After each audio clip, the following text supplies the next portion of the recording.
Well, hello from the future. I'm currently on COVID-19 lockdown, which has been interesting, to say the least. But it has given me some time to actually go through my old footage and to get it uploaded onto YouTube. So things are kind of out of order, a little chronologically right now. I've been posting up all of my old Miata footage, so hopefully you're caught up to date on all of that. And now I'm starting to upload my Honda Civic build footage. So I've gone back and I realized that I've lost some footage from the first couple of projects with the Civic, which is a bummer. But I'm just going to kind of give you a quick recap of how we got to the Civic and kind of a little bit of the trials and tribulations that I went through on the purchase of the Civic. And that'll get you started off on this whole new series of the Civic build. And there's a lot of fun stuff with the Civic. I'm actually making a lot of progress with the Civic right now because of the lockdown, which is kind of nice. Silver lining, right? So I'm going to start you from the beginning, I guess. So with the Miata, well, the whole purpose of the channel, really, here's the beginning of the channel. I really wanted to have an avenue to start exploring cars and to start learning how to work on and build cars. I had never had a chance to do that, or, the courage to do it. So this was a good opportunity to start diving into cars, and the Miata was like the perfect introduction to the world of cars. And I still stand by it to this day. I tell people all the time that the Miata is the best car I have ever owned. Because it just taught me so much about working on cars and how to maintain them, and then how to enjoy them too. Like taking the Miata to a track day was seriously one of the funnest days of my life. It was so much fun, and I'm definitely going to do it again. That's in the works right now, actually. But yeah, so the Miata, I really loved having the Miata, but I outgrew it a little bit. Just, it wasn't a very practical car for the things that I wanted to do. I explained this in another video about the Miata. I'm kind of a sissy when it comes to cars, and I'm not a big convertible car fan. So the fact that I didn't have a roof on the car, it freaked me out. And I know, it sounds so stupid. Even saying it now, it's so dumb. But it just made me really uncomfortable being the smallest car on the road and not having that roof, like just being exposed. So I didn't drive it as much as I wanted to, and I just didn't feel super safe or comfortable driving it. So that's all to say. That's a long way to say that I had decided to sell the Miata. So I did. I put it up on Facebook, and it sold really quickly. It went to a guy here locally. He and his brother actually wanted to do kind of the same thing I did. They wanted to start working on cars. So I actually see it around every now and again. I wave to the guys. They're super fun. They've done a few things to it now, and they're having a lot of fun with it. So that's a happy ending for the Miata. So that brought me to, I wanted to transition to a different platform. I didn't want to stop this whole journey and this process of learning about cars and having fun with them. So I have always really liked EG Honda Civic hatchbacks. There's just this, it's a weird mental image I have from a snowboard magazine back in the 90s, where Todd Richards, I think, with a professional snowboarder, they did a feature on him, and he actually had one of these EG hatchbacks with a giant dragon logo sticker on the back window, and it was parked in the parking lot here at Brighton in Utah, and for some reason that image has always stuck with me of like, oh, that's a really cool car. But there's tons of them around, and it met all the criteria for a great project car, right? That they're mass-produced, there's millions of them, they're pretty cheap and affordable, they're easy to work with, and there's a huge community behind them. So it checked all the boxes. So I started my hunt for an EG Civic. So that's from 1992 to I think 1995 is the cutoff for the EG Civics. So started hunting for an EG hatchback. I wanted the hatch, I didn't want a coupe. And the hatches are a little hard to find. They're pretty popular. They'll show up quite a bit, but as soon as they pop up, they sell, especially at this price point. So I was looking for, the price I wanted to pay for was about $2,000 or under, and I was really hoping to go under because I sold my Miata. Now I'm trying to remember. It's been a while. See, I bought the Miata. Well, I bought the Miata for $2,400, and I ended up selling it for, I think, $2,500. So I made a $100 profit on the Miata. But I wanted to take the profits from the Miata and buy the car, but then have some extra money for upgrades and some modifications. So I was really looking for around the $2,000 to $1,500 range. And you can find them in that range. They're just, it's what you would expect from a $1,500 car. They're not going to be in great shape. They're going to be rebuilt titles. And there's going to be a lot of issues to deal with. And I was fully prepared for that. So a couple of cars came up on Facebook. I messaged them really quick. And they'd already be sold. Like by the time I would get a DM to the people, the car had already been sold, or they already had earnest money on it. So that was getting frustrating. So it took me a couple of months to actually find the Civic that I wanted. And I did have some requirements for the Civic. I wanted it to, I was really, really hoping for a B series swap. I didn't really want the D series, the single overhead cam, but I was willing to compromise. And then VTEC was a must-have across all, like VTEC in the D series, VTEC in the B series. I really wanted to hit VTEC. So those were my requirements. So I found one. I found it was a 92 hatchback. It was red, and it had a B16A. In a swap, and it looked really good, so I went and checked it out. So it had the B16A, it had a rear disc brake conversion, had some coilovers, had a rear strut brace.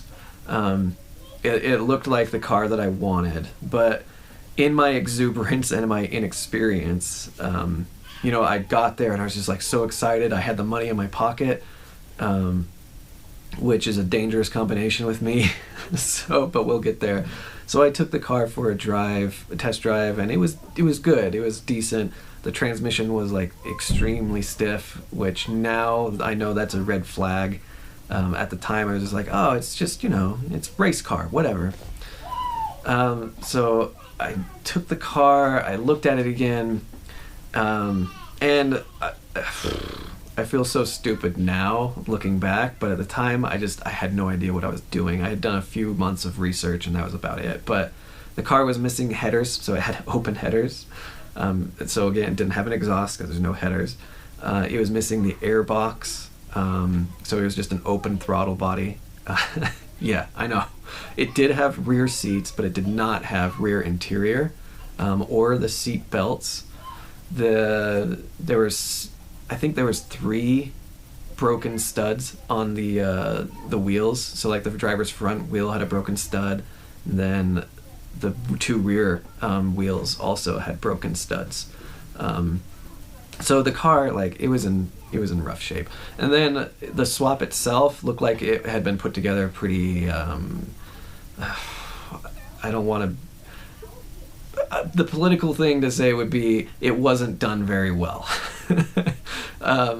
It was actually installed at like a slant, so it looked like they had just kind of forced in some engine mounts that weren't actually the right ones, and so the motor wasn't sitting flat, it was sitting like on a tilt. Again, at the time when I was looking at it, I was like, oh great, there's a motor in there, it runs, what else do I need? And it was so dumb, it was so stupid. But the guy, now looking back, like I can see the guy was like trying to convince me not to buy this car.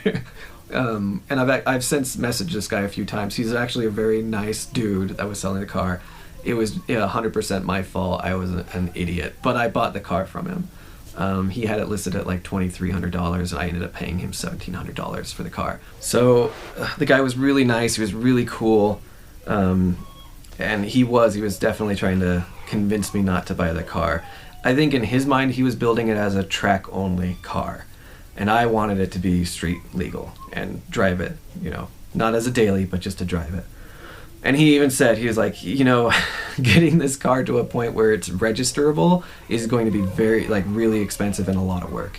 And in my ignorance and inexperience, I was just like, yeah, whatever. I'm cool. I'm good with it. I can find parts at the junkyard. Having never gone to the junkyard and looked for parts for an EG Civic. So I made the decision to buy it. I bought it for $1,700, which I thought was a good deal. Anyway, so I got it home, and when I got it home, I started to realize kind of the gravity of what I had just done. There's just like a pit in my stomach of like, oh no, is this too much for me to do right now? So I got it home and I got it on jack stands. I started to really dig into what I had bought and what I had just done to myself. And I started compiling a list of like, okay, if I needed to replace, here are all the things I need to put on the car, namely headers, exhaust, airbox, and I looked at that. Oh, it also needed a driver's side window, and a few other, necessities. So I started adding that all up, and it came up to be like, it was like $1,300 or $1,400 just to get it to a point where it's almost road legal. So that made me take like a really hard look at like, oh geez, like I have made a huge mistake. I've bought a car that is way more of a project than I'm capable of taking on. And that was a pretty sobering experience. But I think it was valuable. It taught me a good lesson of nothing trumps experience, right? All of your enthusiasm, it doesn't count as much as experience. So anyway, I had the car for about a week, and the whole time I was like, this is bad. This is really bad. I need to move this car. I need to sell it, and I need to get a different car. So somebody else on Facebook, on the Honda group, put out an in search of post that they're looking for a B-swapped EG hatchback. And I messaged him right away. I was like, hey, I have a B-swapped EG hatchback. I'll give it to you for $1,700. So I had a few people talk to me about it. The original poster, I actually met up with him, and he looked at the car, kind of looked at me, looked back at the car. I was like, you paid $1,700 for this? I was like, yeah, I did. And he gave me some tough love. But it was really nice to meet him because he was actually very knowledgeable. And he basically told me of like, look, what you have here is a motor. Like, you don't have the car itself, the shell is worthless. And he pointed out a bunch of things that I hadn't seen, like there was stuff that just wasn't right with the car. And so he said, look, I'll give you $1,000 for this car, and I'm basically buying the motor and the transmission from you, and that's it. And I didn't have any other offers. Nobody else was really interested. And so at the time I was like, all right, I just need to get out from under this car. So I sold it to him. He took the car, and that was it. It was a steep learning curve for me. I lost money on that car, and it was kind of embarrassing, and it made me a little upset with myself. But it was a good learning experience. So anyway, I moved that car on, and I kept looking for another hatchback. And it didn't take long for one to show up. It was the one that I have right now, the one that I purchased, popped up in a few days. So I went and looked at it. The ad for it said that it was a B16B, and it was a 93 hatchback. And, I wasn't 100% sure what a B16B was at the time. I knew what a B16A was. So I looked it up, and I was like, B16B, okay, Type R. Okay, that can't be right. Because there weren't any Type Rs in the US in this year model. The EK Type R never came to the United States. So I went and met the guy, and I was pretty skeptical. So I checked the numbers right on the block and on the transmission, and sure enough, it was a B16B with the Type R transmission, the LSD transmission. And yeah, I was blown away. I was like, wait a minute, this is a Type R engine in an EG hatch. I tried to ignore the fact that it was a Type R motor, and he was asking a lot. He was asking like $2,500 for it, which was a lot. It was more than I was going to pay. It was actually like $2,500 for a B16B in an EG hatch is an incredible deal, and you should just buy it, no questions asked. But at the time, I had just gone through this whole experience with the first one, and it was like, oh man, I don't want to make the wrong decision again. And there were some definite problems with the hatch. Like there was some things that needed sorting out. But I told the kid where I was. I was like, look, I'm $1,700 and I'll drive it away today. And he was like, nah, no, I have other people offering me more. So I was like, great, cool, I'll walk away. So I walked away from the car, wished him luck. And a week went by, and I kept seeing it on Facebook. So I messaged him, and then the next week I messaged him and asked if the car had sold, and he said, no, it hasn't. If you can come to $1,900, I'll bring the car down to you right now. And, I thought about that for a minute. I was like, okay, I might do that, but it was still like in the back of my mind, it was like, I just lost a bunch of money on that first one. $1,700 that is my cap. So I told him, no, like $1,700, that's where I am, sorry. And I kind of explained to him what I was doing, and I was using it as a project car to take to the track, and he seemed really enthusiastic about that. He was really happy that I wanted to take the car to a track. So then a few days went by, and car was still up for sale. I messaged him one last time and just like, hey, any move, like I'll still $1,700, I'm still good with it. And he messaged me back immediately, and he was like, look, $1,750, I'll drive the car down to you today. And I messaged him immediately. It was like $1,750 sold. So he drove it down to me. I gave him $1,750, and the guy was really cool. I've actually keep in touch with him too. He's asked for updates on the car.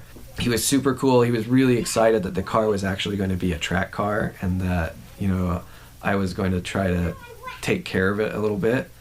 So I was really excited. I got the 93 Civic hatchback with a B series, but it's not just any B series. It is the best B series for a Civic, right? I mean, the Integra Type R, the B18C, of course, like that's an incredible motor, but a B16B for a Civic, that is the holy grail engines of a Honda Civic, and it's in an EG hatchback.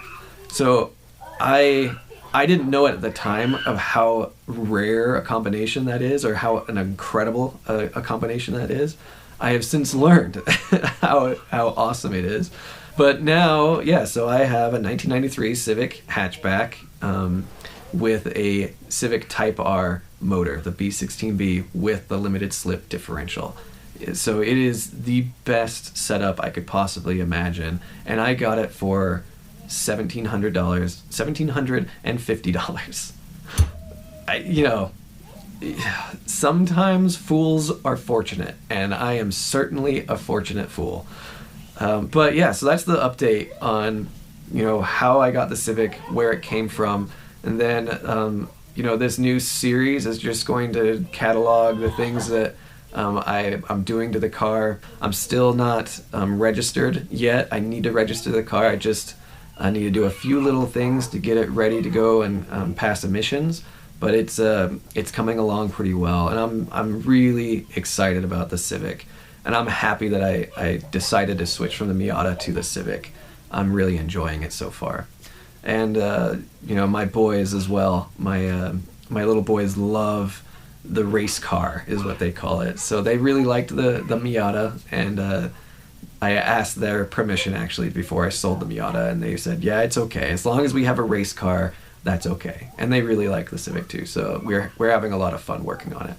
But yeah, so stick around, because now I'm going to start producing and posting a bunch of my Civic videos. I have a bunch already set, and they're going to be coming out in regular intervals. I'm looking at probably Mondays and Thursdays will be my new content launches. I'm kind of looking at that as my schedule for right now. It might change up in the future, but more Civic content is on the way. So unrelated to the channel stuff, with all this COVID-19 stuff happening in the world right now, I hope you guys are all doing okay. I hope you're staying safe. Yeah, it's just such a weird time. Yeah, so let's do the simple things of washing our hands, staying home if we can, observing social distancing. I know it sounds so simple, but those are things that are really going to help, and they're going to help us get back to normal. So in the meantime, if you need somewhere to go to kill some time, you can stay here on my channel, make fun of me in the comments, do whatever you need to do. But yeah, stay safe out there, guys, and we'll see you in the next one.